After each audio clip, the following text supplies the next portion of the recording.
Samajwadi party अध्यक्ष मुलायम सिंह यादव का कहना है कि चुनाव के बाद तीसरे मोर्चे का ऐलान होगा और सरकार तीसरे मोर्चे की ही बनेगी। उन्होंने कहा है कि हम लगातार लेफ्ट पार्टियों के संपर्क में हैं।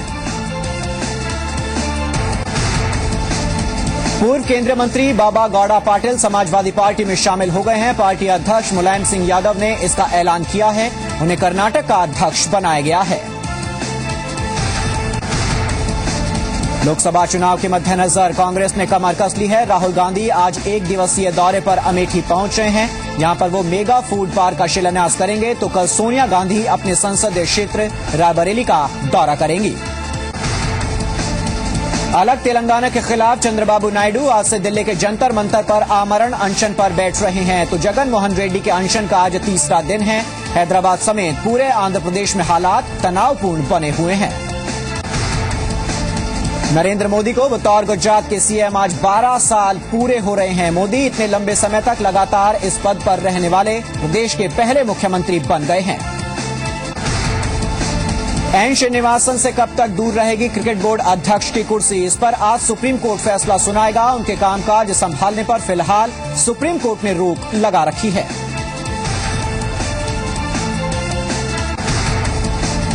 मुरादाबाद में तीर्थंकर महावीर यूनिवर्सिटी से अगवा छात्र का अब तक कोई सुराग नहीं लग पाया है। इस मामले में सिक्योरिटी इंचार्ज समेत 8 छात्रों पर केस दर्ज किया गया है। अगवा छात्र सूबे के परिवहन राज्य मंत्री महबूब अली का भतीजा है। आसाराम के बाद अब नारायण साईं पर भी गिरफ्तारी का खतरा मंडरा रहा है। सूरत में 2 बहनों ने बाप बेटे पर रेप का आरोप लगाया है। एफआईआर में पत्नी और बेटी का नाम भी शामिल है। त्योहारों पर ट्रेन से सफर के लिए आपको अपनी जेब थोड़ी और ढीली करनी होगी। रेल किराए में 2% बढ़ोतरी आज से लागू हो गई है। डीजल की बढ़ी कीमतों की वजह से फैसला लिया गया है।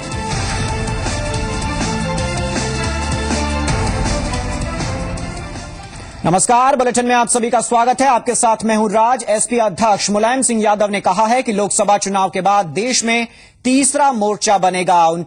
इसके बारे में सीपीआई और सीपीएम के साथ लगातार एसपी की बातचीत चल रही है। सभी पार्टियां एक दूसरे के संपर्क में हैं। उन्होंने उम्मीद जताई है कि चुनाव के बाद तीसरे मोर्चे की ही सरकार बनेगी। तो तीसरे मोर्चे की बात एक बार फिर से मुलायम सिंह यादव ने दोहराई है। एसपी अध्यक्ष मुलायम सिंह यादव ने अब से कुछ देर पहले कहा है कि लोकसभा चुनाव के बाद देश में तीसरा मोर्चा बनेगा और तीसरे मोर्चे की ही सरकार बनेगी।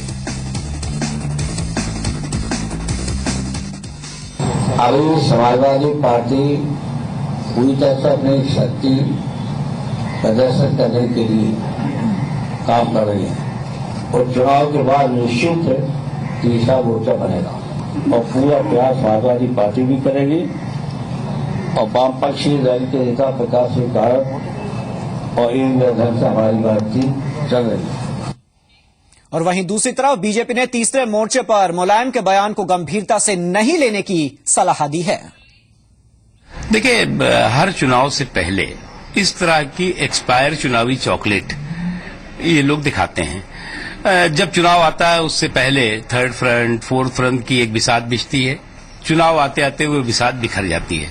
थर्ड फ्रंट की बात या फोर्थ फ्रंट की बात कौन कर रहा है? ये वो लोग कर रहे हैं जो कांग्रेस के करप्शन के कुशासन को अपने कंधे पर लेकर ढो रहे थे। तो मुझे लगता है इसमें कोई बुराई नहीं है। जब चुनाव आएगा तो थर्ड फ्रंट, फोर्थ फ्रंट की बिसात बिछेगी और चुनाव खत्म होते होते वो बिसात चुनाव खत्म होते या चुनाव शुरू होते ही वो बिसात बिखर जाती है। और वहीं समाजवादी पार्टी ने बीजेपी को दक्षिण में तगड़ा झटका दिया है और पार्टी के वरिष्ठ नेता बाबा गौड़ा पाटिल को अपने खेमे में शामिल कर लिया है। बाबा गौड़ा पाटिल वाजपेयी सरकार में मंत्री रह चुके हैं। आज उन्होंने समाजवादी पार्टी का दामन थाम लिया। एसपी अध्यक्ष मुलायम सिंह यादव की मौजूदगी में उन्हें पार्टी में शामिल किया गया है। पार्टी में शामिल होते ही बाबा गौड़ा पाटिल को कर्नाटक में पार्टी का प्रदेश अध्यक्ष नियुक्त भी कर दिया गया है।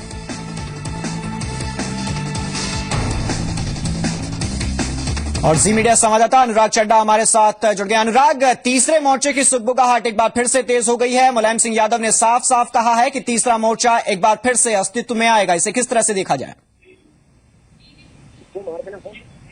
देखिए, भले ही मुलायम सिंह ने यह बात कही कि तीसरा मोर्चा अस्तित्व में आएगा, लेकिन तीसरे मोर्चा जब अस्तित्व में आएगा, कौन कौन सी ताकतें उसके साथ रहेंगी, ये बताने से फिलहाल मुलायम सिंह ने इनकार कर दिया। उनका कहना है कि अभी ये प्री मैच्योर क्वेश्चन है, जब तक चुनाव नहीं होंगे और सभी पार्टियों को ये नहीं पता चलेगी किसके खाते में कितनी सीटें आई, उससे पहले तीसरा मोर्चा नहीं बन सकता। लेकिन इतना जरूर है कि इस बार ना तो सत्ता में कांग्रेस आ रही है और ना ही बीजेपी आ रही है, और तीसरा मोर्चा ही अस्तित्व में आएगा। लेकिन जब तक चुनाव नहीं हो जाते और तब तक ये कहना मुश्किल है कि तीसरे मोर्चे में कौन कौन होगा और तीसरे मोर्चे की अगुवाई कौन करेगा।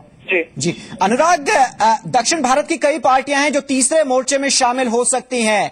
दक्षिण के एक नेता हैं बाबा गौड़ा पाटिल, वाजपेयी सरकार में मंत्री भी रह चुके हैं। क्या इसे एक रास्ते के तौर पर देखा जाए वहां की पार्टियों से संपर्क साधने के लिए? जी बिल्कुल, ये बिल्कुल सही बात है राजकुमार की जो बाबा गौड़ा पाटिल है, अगर उनके बैकग्राउंड की बात करें तो उनका बैकग्राउंड बिल्कुल एक किसान तबके से है, और जो दक्षिण के किसान हैं वो बहुत ज्यादा उनके संपर्क में रहते हैं।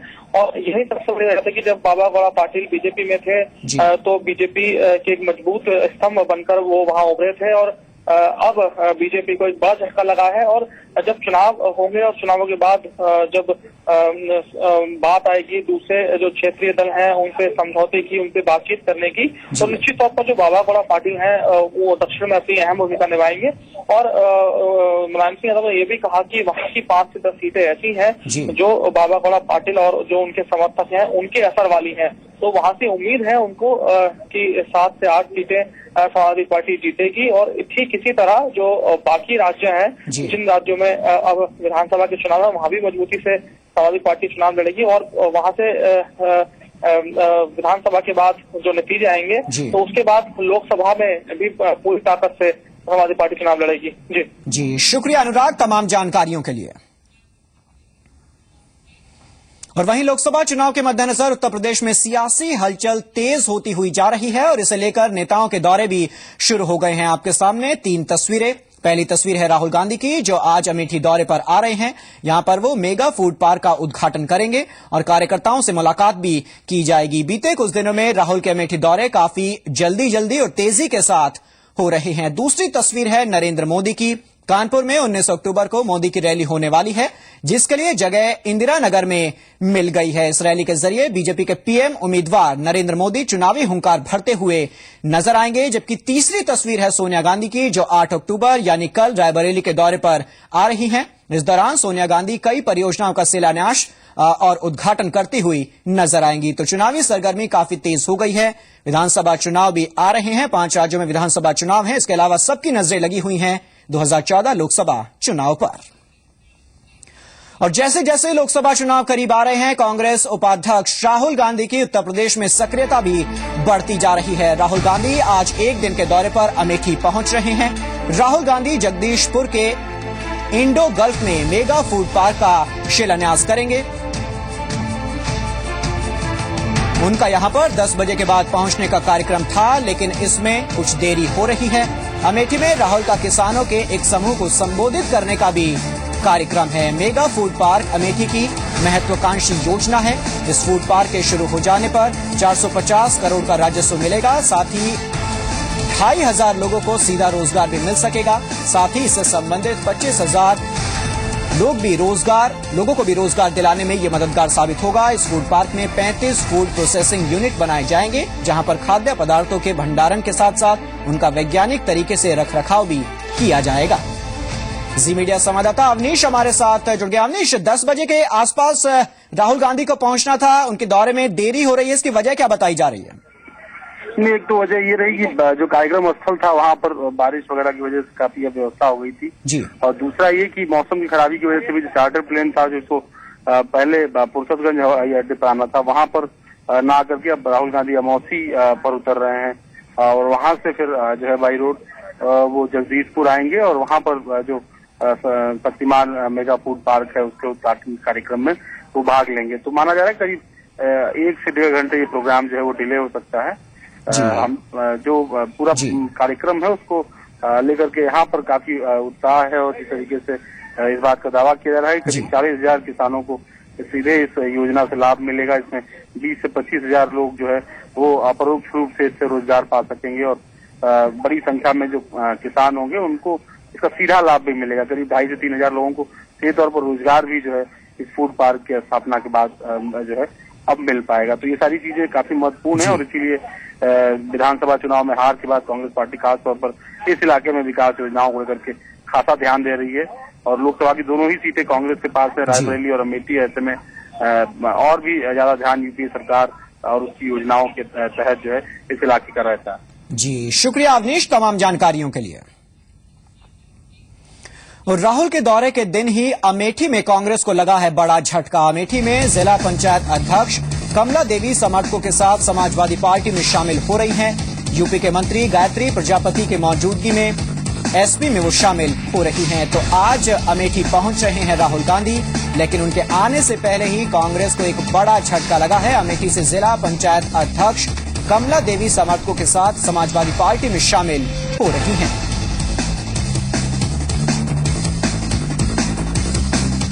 और राहुल गांधी की 9 अक्टूबर की रामपुर में होने वाली रैली के मद्देनजर निर्मल खत्री ने तैयारियों का जायजा लिया। 8 तारीख को राहुल की रामपुर और अलीगढ़ में रैली होनी है। दौरे पर खत्री के साथ साथ कांग्रेस की पूर्व सांसद बेगम नूर बानो और जिला कांग्रेस इकाई के नेताओं से करीब 1 घंटे तक चर्चा की गई। इस मौके पर निर्मल खत्री ने कहा है कि वो यहां राहुल की रैली की तैयारियों में जुटे कार्यकर्ताओं का उत्साह बढ़ाने के लिए आए हैं, ताकि रामपुर और आसपास के इलाकों से भारी तादाद में लोग रैली में पहुंच सकें। बहुत बड़ी तादाद में पहुंच करके अपनी भागीदारी दिखाए, ताकि जो हमारा नेतृत्व है उसको महसूस हो कि अगर खाद्य सुरक्षा कानून हमने देश की 75% आबादी के लोगों के हक में दिया है तो हमें शाबाशी मिलनी चाहिए। और प्रदेश की हुकूमत अगर ढीला हवाली कर रही है तो उसको भी सबक मिलना चाहिए। रामपुर की रैली ये साबित करेगी। इसके लिए भी मैं आह्वान करना चाहता हूं यहाँ की आवाम का।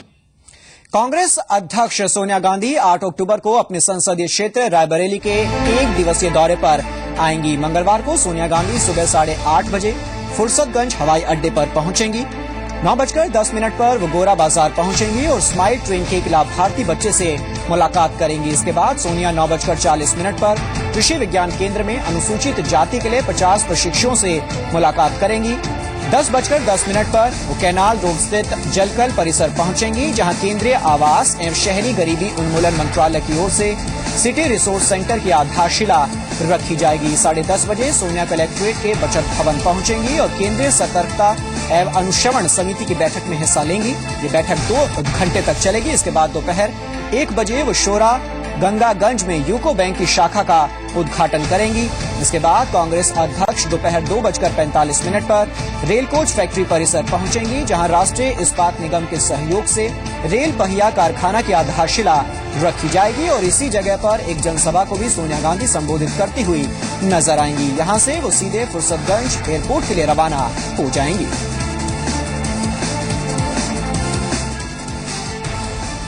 और उत्तर प्रदेश में रैलियों को लेकर न सिर्फ बीजेपी बल्कि कांग्रेस भी अपनी तैयारियों को अमली जामा पहनाने में लगी हुई है। इसीलिए लगातार दौरे भी हो रहे हैं और लगातार बैठकों का दौर भी तेज हो गया है। इसी सिलसिले में उत्तर प्रदेश कांग्रेस अध्यक्ष निर्मल खत्री मुरादाबाद के सर्किट हाउस पहुंचे तो मीडिया के सवालों के सामने निर्मल खत्री गुस्से में नजर आए। निर्मल खत्री ने बीजेपी पर वार करते हुए कहा कि मोदी हमारे लिए चिंता का विषय नहीं है। मुझे याद है एक दौर, उस वक्त मीडिया को अन्ना हजारे साहब ही बिल्कुल लग रहा था कि इस देश के सर कुछ है वो दिखाई दे रहे हैं। मीडिया को रामदेव जी के रूप में इस देश में एक नया अवतार दिखाई दे गया था। मीडिया को अरविंद केजरीवाल के रूप में इस देश में एक नया अवतार दिखाई दे गया था। कुछ उसी तरीके का काम शायद इस समय भी हो रहा है। तो मीडिया को कोस रहे हैं निर्मल खत्री। आगे बढ़ते हैं। बीजेपी के प्रधानमंत्री पद के उम्मीदवार नरेंद्र मोदी की कानपुर में होने वाली रैली को प्रशासन ने अपनी मंजूरी दे दी है। 19 अक्टूबर को कानपुर के इंदिरा नगर मैदान में मोदी की रैली होगी। कानपुर प्रशासन ने इसकी लिखित मंजूरी बीजेपी को दे दी है। प्रधानमंत्री पद का उम्मीदवार घोषित होने के बाद उत्तर प्रदेश में नरेंद्र मोदी की ये पहली रैली है और राजनीतिक दलों के साथ ही सियासी पंडितों की नजर भी इस रैली पर लगी हुई है। हालांकि रैली स्थल के लिए बीजेपी को खासी मशक्कत करनी पड़ी है। पहले बीजेपी रेलवे मैदान में रैली आयोजित करना चाहती थी, लेकिन रेलवे ने इसकी इजाजत नहीं दी। फिर बीजेपी ने फूलबाग मैदान के लिए इजाजत मांगी, लेकिन कानपुर प्रशासन ने इसकी इजाजत भी नहीं दी, जिसके बाद इंदिरा नगर मैदान के लिए प्रशासन ने मंजूरी दे दी है। हालांकि इस मैदान में भी हाई टेंशन तारों के चलते प्रशासन रैली की इजाजत देने से कतरा रहा था, लेकिन आखिरकार बीजेपी को रैली की अनुमति दे दी गई। बीजेपी नेताओं ने रैली को ऐतिहासिक बनाने की तैयारी भी शुरू कर दी है। रैली करने के 19 तारीख के दृष्टि से अनुमति प्राप्त हुई है और जो माहौल है, जो पूरे क्षेत्र के अन्य जिलों से जो दौरा करने के बाद जो जानकारियां उपस्थित हुई हैं कार्यकर्ताओं की, जिला पदाधिकारियों की, जिला अध्यक्ष लोगों की, जो उत्साह है इस रैली को लेकर के, उससे अब ये लगने लगा है कि उत्तर प्रदेश नहीं, हिंदुस्तान में अब तक की जो सबसे बड़ी रैली होगी शायद कानपुर उसको बीट करेगा। ये पहली बार होने जा रहा है। हमारे सारे ही संगठन के लोग, हमारे जिलाध्यक्ष जी, सब लोग इस पर कमर कस के तैयार हैं। और खबर वाराणसी से, यूपी बीजेपी के प्रभारी अमित शाह आज से 2 दिवसीय दौरे पर वाराणसी पहुंच रही हैं। यहां पर पार्टी के प्रदेश अध्यक्ष लक्ष्मीकांत वाजपेयी समेत कई वरिष्ठ नेता मौजूद रहेंगे। काशी क्षेत्र के सभी 14 लोकसभा सीटों के लिए रणनीति पर चर्चा होगी। यहां से टिकट के लिए मुरली मनोहर जोशी के नाम पर मोहर लग सकती है। अमित शाह कल पार्टी कार्यकर्ताओं के साथ एक अहम बैठक भी करने जा रहे हैं।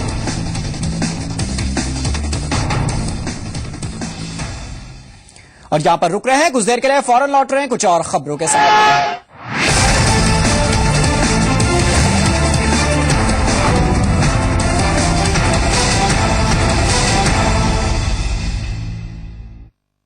मम्मी,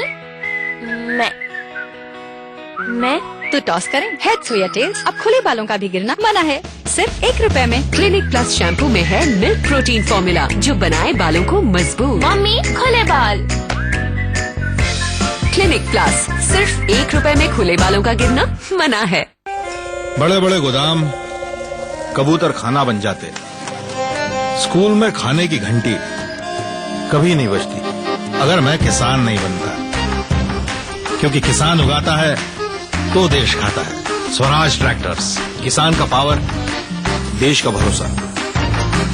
अनमोल है ये, इन्हीं से मिलती है शक्ति कि मैं समाज में अपनी जगह बनाऊं। समाज ने ना तो मुझे एक ब्राह्मण परिवार की बेटी के रूप में स्वीकारा और ना ही एक पत्नी के रूप में छोटी बहू। जी अनमोल पर कान्हा की भक्ति ऐसी कि दिल छू जाए।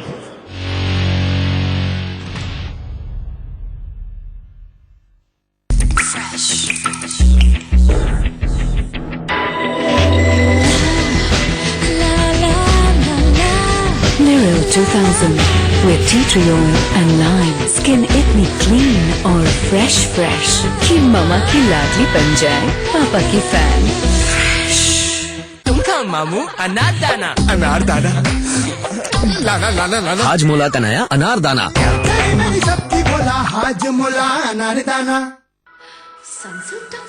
सपनों की डोर सजाए मेरे शाइनी बाल देखो जी, मेरे काले बाल देखो जी। ओह ये सनसिल्क ब्लैक शाइन शैम्पू बनाए बालों को शाइनी। सनसिल्क ब्लैक शाइन, तो अपनी रोशनी क्यों छुपाएं? अब पाइए शाइनी बाल सिर्फ 1 रुपए में। रंगों का जोश है, खुशियों का जोश है, टेंशन क्या लेना, दिल है तो जोश है। बाग बाग दिल, बाग बाग दिल, बाग बाग दिल बाग। अपने प्रदेश और उसके गौरव की बात हो तो सबकी जुबान पर सिर्फ जी उत्तर प्रदेश उत्तराखंड, प्रदेश का नंबर 1 न्यूज चैनल। जी उत्तर प्रदेश उत्तराखंड, अपना प्रदेश अपना देश। लो आ गई सर्दियाँ, लेकिन अब मेरे पास है सर्दी भगाने का मॉडर्न तरीका। लक्स इन्फर्नो इतना सॉफ्ट है कि अब रोहन को चुभता भी नहीं। इतना पतला है कि ये अब ऑफिस पहनकर भी जाते हैं, और इतना गर्म कि माँ बाबूजी की मॉर्निंग वॉक तो पक्की। तो हो गई ना मॉडर्न। लक्स इन्फर्नो में है स्पेशल फाइबर जो रखे सर्दी को बाहर और आपको गर्मा गर्म। सर्दी भगाओ, मॉडर्न हो जाओ। मम्मी, मैं तो टॉस करें हेड्स या टेल्स। अब खुले बालों का भी गिरना मना है, सिर्फ 1 रुपए में। क्लिनिक प्लस शैम्पू में है मिल्क प्रोटीन फॉर्मूला जो बनाए बालों को मजबूत। मम्मी खुले बाल। क्लिनिक प्लस, सिर्फ 1 रुपए में खुले बालों का गिरना मना है। ऐसा खाना किस किस को पसंद है? पर याद रहे, इस तरह के खाने से कैविटीज हो सकती हैं। कैविटीज? इसलिए आपको चाहिए बेस्ट प्रोटेक्शन कोलगेट, इससे बेहतर और कुछ नहीं। देखिए, ये शेल्स दांतों की तरह होते हैं। एक को कोलगेट से ब्रश करते हैं और दोनों को विनेगर सोल्यूशन में डालते हैं। अब देखिए, कोलगेट का कैल्शियम और मिनरल्स फॉर्मूला कैविटीज को रखे दूर और दे best protection. Colgate cavity protection, इससे बेहतर और कुछ नहीं। बिल्लो आपकी फसल में लगी हर प्रकार की सुंडी को मारे, किसानों को राहत, मेरी आफत बिल्लो। ले ले जान सुंडी की।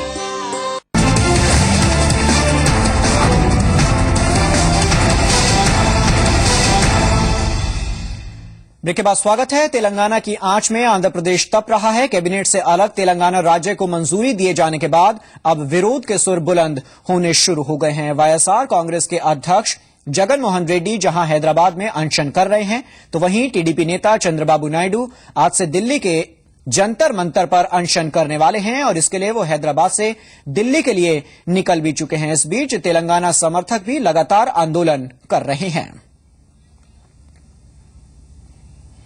और अलग तेलंगाना का मुद्दा दिन ब दिन गर्माता ही जा रहा है। हैदराबाद समेत पूरे आंध्र प्रदेश में हालात इस वक्त बेहद तनावपूर्ण बने हुए हैं। आंध्र प्रदेश के बंटवारे के विरोध में जगन मोहन रेड्डी के अनशन का आज तीसरा दिन है। शनिवार से हैदराबाद में जगन मोहन रेड्डी अनशन पर बैठे हैं। उन्होंने पूरे देश से तेलंगाना के खिलाफ खड़े होने की अपील की है। उधर तेलुगु देशम पार्टी के अध्यक्ष चंद्रबाबू नायडू ने आज दिल्ली में अनशन करने का ऐलान किया है। वहीं कांग्रेस में भी अलग तेलंगाना का विरोध कर रहे नेताओं ने आलाकमान की मुश्किल बढ़ा दी है। तेलंगाना के मुद्दे पर कांग्रेस के भीतर भी घमासान मचा हुआ है, तो बीजेपी ने आरोप लगाया है कि कांग्रेस तेलंगाना और सीमांध्र क्षेत्र के लोगों को लड़वाना चाहती है। इसमें कोई पॉलिटिक्स नहीं है। ये आंध्रा के लोगों की डिमांड थी। तेलंगाना का मसला पिछले 60 साल से चल रहा है और इसमें कोई पॉलिटिक्स नहीं है। इसके अंदर सीधी सीधी एक जायज डिमांड थी जिसको पूरा करने का कांग्रेस ने काम किया है। ये तेलंगाना और सीमांध्रा को लड़ाना चाहती है और कांग्रेस वाले आपस में लड़ रहे हैं। इस्तीफा देने का नाटक चल रहा है, ये ठीक नहीं है। आज वहां पर शांति होनी चाहिए, तनाव समाप्त होना चाहिए। और आईपीएल स्पॉट फिक्सिंग केस में सुप्रीम कोर्ट ने 3 सदस्यीय जांच कमेटी बनाने की बात कही है, जो इस मामले की जांच करेगी। इस कमेटी की अगुवाई पंजाब और हरियाणा हाईकोर्ट के पूर्व चीफ जस्टिस मुकुल मुदगल करेंगे। तो आईपीएल 6 में स्पॉट फिक्सिंग हुई थी, जिसमें कई बड़े खिलाड़ी भी फंसे थे। इसके अलावा कई सट्टेबाज पुलिस की गिरफ्त में आए थे। आरोप एन श्रीनिवासन के दामाद गुरुनाथ मयप्पन पर भी लगे थे। पूरा मामला सुप्रीम कोर्ट में है। आईपीएल स्पॉट फिक्सिंग केस में सुप्रीम कोर्ट ने 3 सदस्यीय जांच कमेटी बनाने की बात कही है और इस मामले की ये कमेटी जांच करेगी। इस कमेटी की अगुवाई पंजाब और हरियाणा हाईकोर्ट के पूर्व चीफ जस्टिस मुकुल मुदगल करते हुए नजर आएंगे। कोर्ट ने सैटरडे के रोज रिस्पोंडेंट लोगों ने 2 नाम दिया था हम लोगों को, मिस्टर अरुण जेटली और मिस्टर एन दत्ता, कि हम लोग प्रोब इन्हीं के लीडरशिप में बना रहे हैं आईपीएल का जांच के लिए। हम लोगों के आज के ऑब्जेक्शन के बाद बेंच ने रिजेक्ट करते हुए बेंच ने अपने तरफ से 3 नाम दिए हैं, mister Mudgal, L Nageswara Rao, Nilesh Datta. Commissioner और रिस्पोंडेंट को विचार कर कल कोर्ट ने इसको फाइनल हियरिंग के लिए रखा है। और खबर मुरादाबाद से। मुरादाबाद में तीर्थंकर महावीर यूनिवर्सिटी से लॉ के एक स्टूडेंट का अपहरण हो गया है। ये छात्र सूबे के परिवहन राज्य मंत्री महबूब अली का भतीजा है। इस मामले में यूनिवर्सिटी के सिक्योरिटी इंचार्ज समेत 8 छात्रों पर मामला दर्ज करवाया गया है।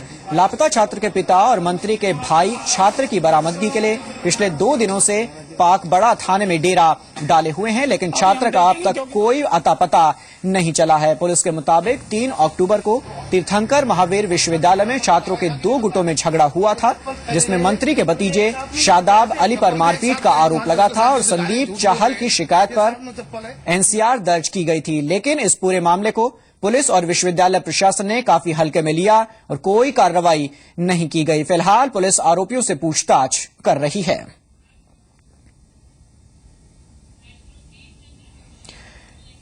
जी मीडिया संवाददाता दीपचंद जोशी हमारे साथ जुड़ गए। दीप, लापता छात्र के बारे में कोई सुराग मिल पाया है क्या पुलिस को?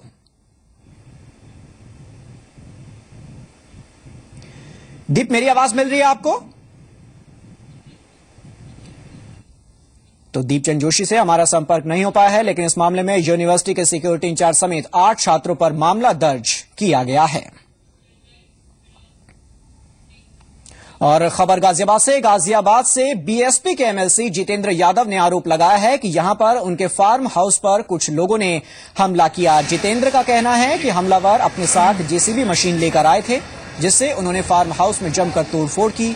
आरोपों के मुताबिक ये हमला फार्म हाउस को कब्जाने के लिए किया गया है। घटना के बाद जितेंद्र यादव के समर्थकों ने सियानी गेट थाने पर जमकर हंगामा किया।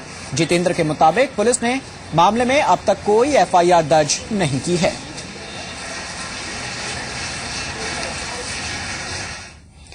और इस खबर के साथ इस बुलेटिन में इतना ही। आगे देखिए जय मां विंध्यवासिनी।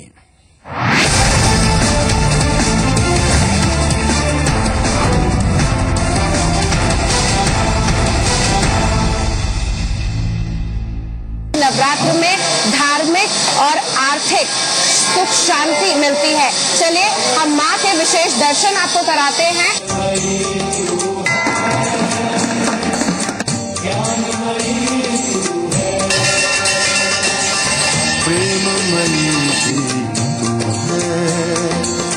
हम बच्चों को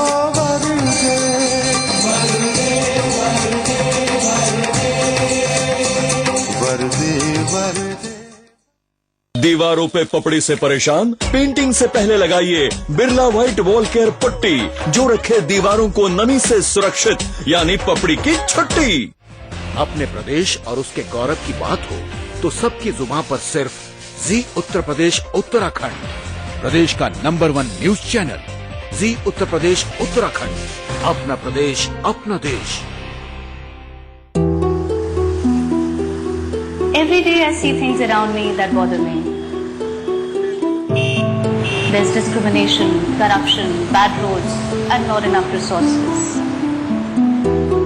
I could easily shrug my shoulders and say कि इस देश का तो कुछ नहीं हो सकता and move on.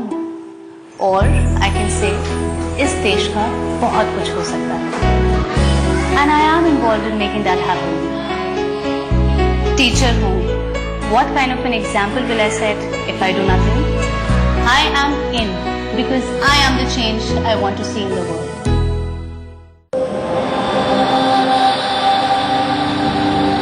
खेल का मैदान फिक्सिंग में पकड़े गए खिलाड़ियों पर शिकंजा या मैदान तक खेल।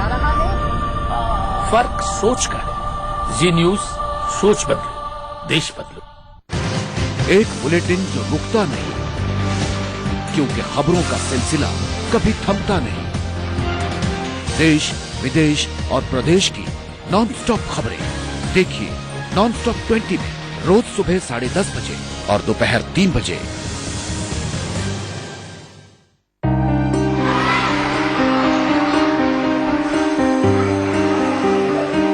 मैं 15 सालों से प्राइमरी हेल्थ वर्कर का काम कर रही हूँ और इन सालों में मैंने कई बदलाव देखे,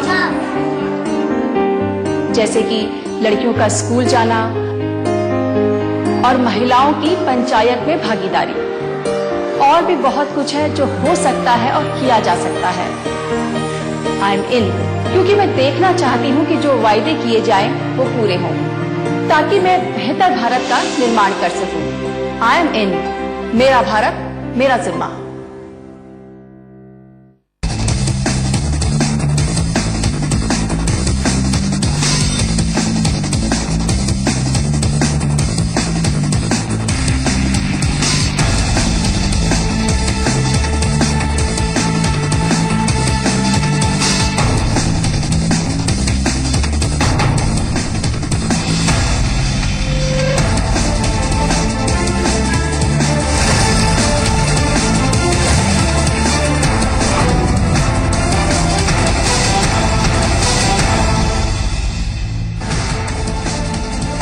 समाजवादी पार्टी अध्यक्ष मुलायम सिंह यादव का कहना है कि चुनाव के बाद तीसरे मोर्चे का ऐलान होगा और सरकार तीसरे मोर्चे की ही बनेगी। उन्होंने कहा है कि हम लगातार लेफ्ट पार्टियों के संपर्क में हैं।